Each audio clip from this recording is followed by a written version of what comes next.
ಕನ್ನಡ ರಾಮಯ್ಯನ ಕನ್ನಡ ಪ್ರೇಮ ತಮಿಳುನಾಡಿನ DMK ಪಕ್ಷದ ಮುಂದೆ ಅಂಕುಡುಮುಕು ಅಮ್ಮಾಳ್ ಡುಮಾಲ್ ಆಗಿದ್ದನ್ನ ನಾವೆಲ್ಲ ನೋಡಿದೀವಿ. ಒಬ್ಳು ಬ್ಯಾಂಕ್ ಮ್ಯಾನೇಜರು ನಾನು ಕನ್ನಡ ಮಾತಾಡಲ್ಲ, ನೀವೇನ್ ಬೇಕಾದ್ರೂ ಮಾಡ್ಕೊಳ್ಳಿ ಅಂತ ಹೇಳಿದಾಗ ಅಬ್ಬರಿಸಿ ಬೊಬ್ಬಿರಿದ ನಮ್ಮ ವಜೀರಿ ಆಲ DMK ಪಕ್ಷದ ಕಮಲ್ ಹಾಸನ್ ಕನ್ನಡಕ್ಕೆ ಅವಮಾನ ಮಾಡಿ ನಾನು ಕ್ಷಮೆ ಕೇಳಲ್ಲ ಅಂತ ಹೇಳಿದ್ರು ಕೂಡ ನನಗೂ ಅದಕ್ಕೂ ಏನು ಸಂಬಂಧ ಇಲ್ಲ, ನಾನು ಅವನಲ್ಲ ಅಂತ ಬಿಲಾ ಬಗ್ದು ಇಲಿ ಹಿಡಿತಾ ಇದ್ದಾರ ಅಂತ ಜನ ಕೇಳ್ತಾ ಇದ್ದಾರೆ. What I said was said out of love.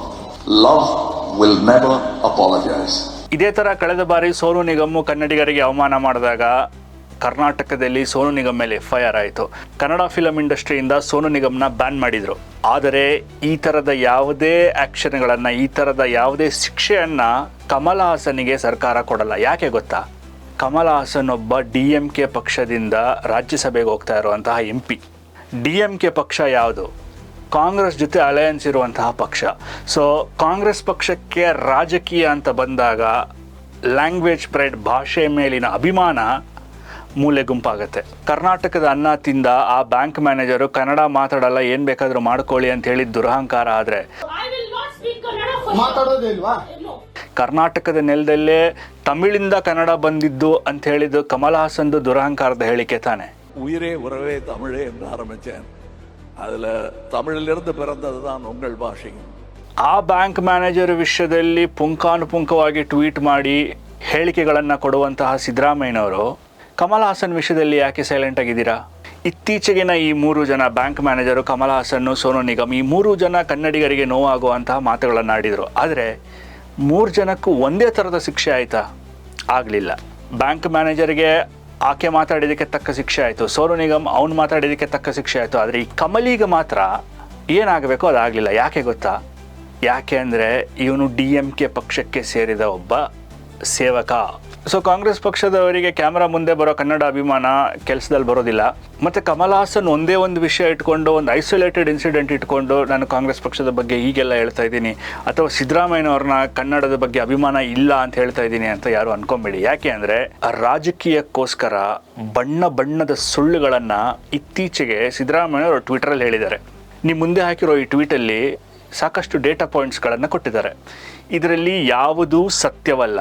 So ಈ ಟ್ವೀಟಲ್ಲಿ ಇವರು ಹೇಳ್ತಾ ಇದ್ದಾರೆ, ಕನ್ನಡ ಮೀಡಿಯಂ ಎಜುಕೇಷನ್ಗೆ ಅಂತ 38,688 ಕೋಟಿಗಳನ್ನು ನಾವು ಮೀಸಲಿಟ್ಟಿದ್ದೇವೆ ಅಂತ. ಇದು ಅಪ್ಪಟ ಸುಳ್ಳು.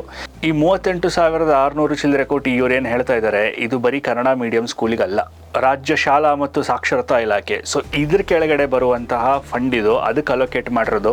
ಸೊ ಇದರಲ್ಲಿ Kannada medium, English medium, Urdu medium ಸ್ಕೂಲ್ಗಳು ಮತ್ತು PUC ಕಾಲೇಜ್ಗಳು ಎಲ್ಲವೂ ಬರ್ತವೆ. ಇದು ಬರೀ ಕನ್ನಡ ಮೀಡಿಯಂಗೆ ಅಂತ ಹೇಳ್ತಾ ಇರೋದು ಅಪ್ಪಟ ಸುಳ್ಳು. ಈ 38,000 ಚಿಲ್ಲರೆ ಕೋಟಿಯಲ್ಲಿ ಹತ್ತತ್ರ 25,500 ಕೋಟಿ ಬ್ಲಾಕ್ ಗ್ರಾಂಟ್ಸ್ ಅಂದರೆ ವಲಯ ಅನುದಾನಗಳು, ಅದು ಆ ಡಿಸ್ಟ್ರಿಕ್ಟ್ ಅಡ್ಮಿನಿಸ್ಟ್ರೇಷನ್ಗೆ ಅಂತ ಹೋಗುತ್ತೆ. ಸೊ ಈ 38,000 ಕೋಟಿಯಲ್ಲಿ ಒಂದು ಮೇಜರ್ ಚಂಕ್ ಇದಕ್ಕೆ ಹೋಗ್ತಾ ಇರಬೇಕಾದ್ರೆ ನಾನು ಬರೀ ಕನ್ನಡ ಮೀಡಿಯಂ ಸ್ಕೂಲ್ಗೆ 38,500 ಕೋಟಿ ಕೊಟ್ಟಿದ್ದೀನಿ ಅಂತ ಹೇಳೋದು ಅಪ್ಪಟ ಸುಳ್ಳು. ಮತ್ತು ಈ 38,000 ಕೋಟಿಯಲ್ಲಿ ಸೆಂಟ್ರಲ್ ಫಂಡ್ಸು ಇನ್ವಾಲ್ವ್ ಆಗಿದೆ. ಸೊ ಸಿದ್ದರಾಮಯ್ಯನವರು ತಮ್ಮ ಹಳೆ ಬುದ್ಧಿ ತೋರಿಸ್ತಾ ಇದ್ದಾರೆ. ಅಂದರೆ ಕೇಂದ್ರ ಸರ್ಕಾರದ ಅಕ್ಕಿಗೆ ಇವ್ರ ಚೀಲ ಹಾಕ್ಕೊಂಡು, ಆ ಚೀಲದ ಮೇಲೆ ಇವ್ರ ಫೋಟೋ ಹಾಕ್ಕೊಂಡು ನಾನು ಅನ್ನರಾಮಯ್ಯ ಅಂತ ಪೋಸ್ಟ್ ಕೊಟ್ರಲ್ಲ, ಸೊ ಇಲ್ಲೂ ಅದೇ ಥರ ಮಾಡ್ತಾ ಇದ್ದಾರೆ. ಅಂದರೆ ಯಾರ್ದೋ ದುಡ್ಡು ಬೂಬಮ್ಮನ ಜಾತ್ರೆ ಅನ್ನೋ ಥರ. ಮತ್ತು ಇವ್ರು ಈ ಟ್ವೀಟ್ನ ಕೆಳಗಡೆ ಇದೇ ಥ್ರೆಡ್ಡಲ್ಲಿ ಕೆಳಗಡೆ ಬರೀತಾರೆ, ಮತ್ತೆ 100 ಕೋಟಿ ನಾವು ಮೌಲಾನಾ ಆಜಾದ್ ಶಾಲೆಗಳಿಗೆ ಅಂದರೆ ಉರ್ದು ಶಾಲೆಗಳಿಗೆ ಅಂತ ಕೊಟ್ಟಿದ್ದೀವಿ ಅಂತ. ಉರ್ದು ಶಾಲೆಗಳಿಗೆ ಆ ಸ್ಪೆಷಲ್ 100 ಕೋಟಿ ಏನಕ್ಕೆ? ಇದು ಆ ಸ್ಕೂಲ್ ಆ್ಯಂಡ್ ಲಿಟ್ರಸಿ ಡಿಪಾರ್ಟ್ಮೆಂಟ್ ಕೆಳಗಡೆ ಬರೋದಿಲ್ವಾ? ಶಾಲಾ ಹಾಗೂ ಸಾಕ್ಷರತಾ ಇಲಾಖೆ ಕೆಳಗಡೆ ಇದೂ ಬರೋದಾದರೆ ಆ ಎಕ್ಸ್ಟ್ರಾ 100 ಕೋಟಿ ಏನಕ್ಕೆ? ಇಷ್ಟು ಉರ್ದುದಾದರೆ ಇನ್ನು ಕೆಳಗಡೆ ಹೇಳ್ತಾರೆ ತುಳು, ಕೊಡವ, ಕೊಂಕಣಿ ಅಂತ ಭಾಷೆಗಳಿಗೆ 80 ಲಕ್ಷ ವಾರ್ಷಿಕವಾಗಿ ಕೊಡ್ತೀವಿ ಅಂತ. ಕರ್ನಾಟಕದಲ್ಲಿ ಉರ್ದು ಭಾಷಿಕರು 10ರಿಂದ 11% ಇದ್ದಾರೆ. ಅಂಥ ಭಾಷೆಗೆ 100 ಕೋಟಿ ಕೊಡೋದಾದರೆ ಕೊಡವ, ತುಳು, ಕೊಂಕಣಿ ಈ ಎಲ್ಲ ಭಾಷೆಗಳನ್ನು ಸೇರಿ 6ರಿಂದ 7% ಇದ್ದಾರೆ. ಇವರಿಗೆ ಬರೀ 80 ಲಕ್ಷ ಯಾಕೆ? ಸೊ ನೀವು ಯೋಚನೆ ಮಾಡ್ಬೋದು, ಇಲ್ಲಿ 10% ಇರೋ ಜನಕ್ಕೆ 100 ಕೋಟಿ ಅಂತೆ, 6% ಇರೋ ಜನಕ್ಕೆ 80 ಲಕ್ಷ ಅಂತೆ. ಇದೇನು ಲೆಕ್ಕ ಇದು? ಸೊ ಇಲ್ಲಿ ಕೊಡವರು ನಿಮ್ಗೆ ಓಟ್ ಹಾಕಿಲ್ಲ, ಓಟ್ ಹಾಕಿರೋದು ಬರೀ ಉರ್ದು ಭಾಷಿಕರು ಅಂತ ನೀವು ಹೇಳ್ತಾ ಇದ್ದೀರಾ. ಅದಕ್ಕೆ ಅವ್ರಿಗೆ ಜಾಸ್ತಿ ಫಂಡ್ಸು. ಮತ್ತಿಲ್ಲಿ ಕೆಳಗಡೆ ಅದೇ ಉದ್ದುದ್ದ ಭಾಷಣಗಳು. Kannada is not just a language, it is our identity, pride and mother tongue and our government will never tolerate insult to Kannada or Karnataka. Kamal Haasan ಮಾಡಿದ್ದೇನು ಸ್ವಾಮಿ ಇವಾಗ? ಜನಸಾಮಾನ್ಯರು ಕನ್ನಡಕ್ಕೆ ಅವಮಾನ ಮಾಡಿದರೆ ಮಾತ್ರ ಅದು ಅವಮಾನ, ನಿಮ್ಮ ಪಕ್ಷದವರು ಅವಮಾನ ಮಾಡಿದರೆ ಅದು ಬಹುಮಾನ ಅಂತನಾ?